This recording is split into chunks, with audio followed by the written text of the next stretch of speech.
आज मैं बात करने वाली हूँ कि हम अपने स्ट्रेस को किस तरह से रिलीज़ कर सकते हैं, इंस्टेंटली किस तरह से रिलीज़ करें। जैसे कि अभी मैं NLP सीख रही हूँ, तो मैंने उसमें जाना है कि हमारे बॉडी में कोई भी जब डिजीज़ जो एंटर करती है, उसका सबसे बड़ा कारण कोई ना कोई स्ट्रेस रहता है, जिसकी वजह से हमारी बॉडी में एंजाइटी हो जाती है और एंजाइटी ही आगे जाके डिसीज़ का रूप लेती है, जो कि फ्यूचर में हमें बहुत ज़्यादा परेशान करती है। कई बार तो ना हमें पता भी नहीं रहता कि हमें कोई स्ट्रेस भी है या जिसके कारण हम बीमार पड़ रहे हैं, कि इसका रीज़न क्या है हम जानते ही नहीं है। हम डॉक्टर्स के पास जाते हैं, डॉक्टर्स हमें दवाइयाँ थमा देते हैं ढेरों, लेकिन अगर आप उनसे पूछने चाहें कि सर इसका रीज़न क्या है, तो वो आपको बताएंगे कि लाइफस्टाइल एंड जो भी मौसम जो चेंज हो रहा है उन सब के कारण इस तरह की डिजीज़ होती है। लेकिन जो सबसे मेन रीज़न होता है वो मैं जान पा रही हूँ कि वो आपकी एंजाइटी जो आपके माइंड में, आपके बॉडी में जो कलेक्ट हो जाती है, उसके कारण ही आप किसी न किसी बीमारी का शिकार होते हैं। जैसे कि आप मेरी पुरानी वीडियोस में देख सकते हैं कि मेरा फेस कैसे पिंपल्स से भरा हुआ था, और मैं ऐसी चीज़ें बता रही थी कि किस तरह से मैं अपने पिंपल्स को, अपने स्किन को क्लियर कर सकती हूँ। आप भी कर सकते हैं मेरे साथ। तो मैंने 1 मंथ के अंदर अपने 15 साल पुराने पिंपल्स को ठीक किया। अच्छा, यहाँ सोचने वाली बात ये है कि क्या आपको नहीं लगता कि पिछले 15 सालों में मैंने अपने पिंपल्स को ठीक करने की कोशिश करी होगी? जो मैं आपको बेसन का फेस पैक उसमें लगाना बता रही हूँ, क्या वो मैंने पिछले 15 सालों से यूज़ नहीं किया होगा? क्या मैं डॉक्टर्स के पास नहीं गई होंगी?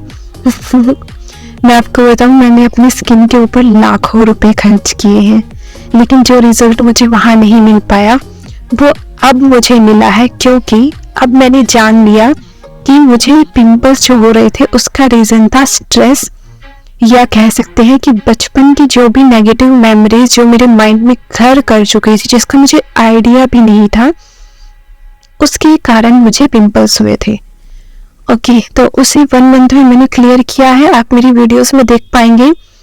तो उसके बारे में तो मैं आपको बाद में बताऊंगी प्रॉपर। आज मैं बात करने वाली हूँ कि हम अपनी इंस्टेंट स्ट्रेस को रिलीज कैसे करें, मतलब बॉडी में उसे इकट्ठा ना होने दें, एकदम से उसे रिलीज कर दिया जाए।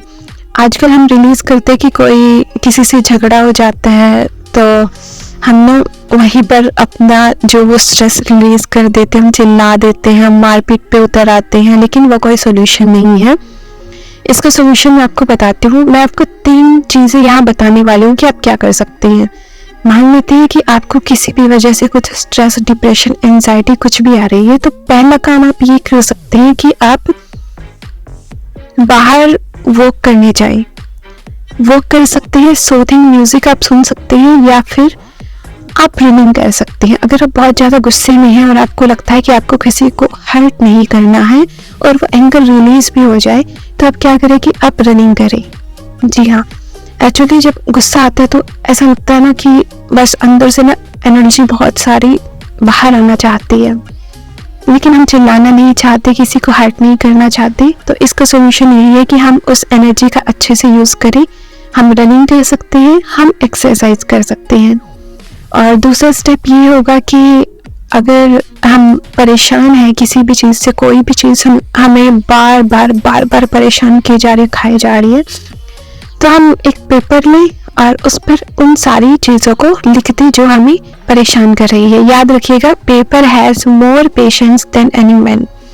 आपको किसी के साथ वो चीज़ें शेयर नहीं करनी है, क्योंकि शेयर करने से परेशानियाँ या वो स्ट्रेस की चीज़ें हैं वो कम तो नहीं होती हैं, मुझे ऐसा नहीं लगता।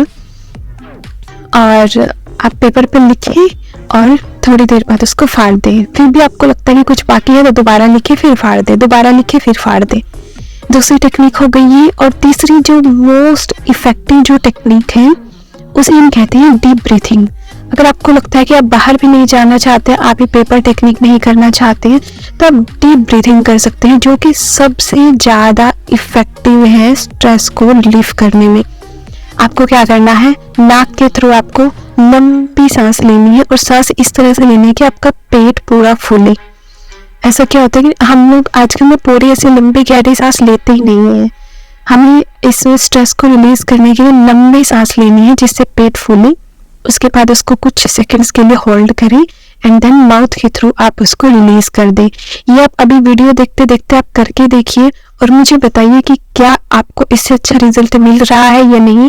डीप ब्रीथिंग ऐसी टेक्निक है जो आप कहीं भी कभी भी एनी टाइम कर सकते हैं और आपको इसका अच्छा रिजल्ट मिलना ही मिलना है। बाकी आगे की चीज़ें मैं आपको दूसरी वीडियोस में बताऊंगी कि पिंपल्स को मैंने किस तरह से ठीक किया, किस तरह से मैंने अपने चाइल्डहुड के जो ट्रॉमास थे उनको कैसे रिलीज किया, कैसे ठीक किया।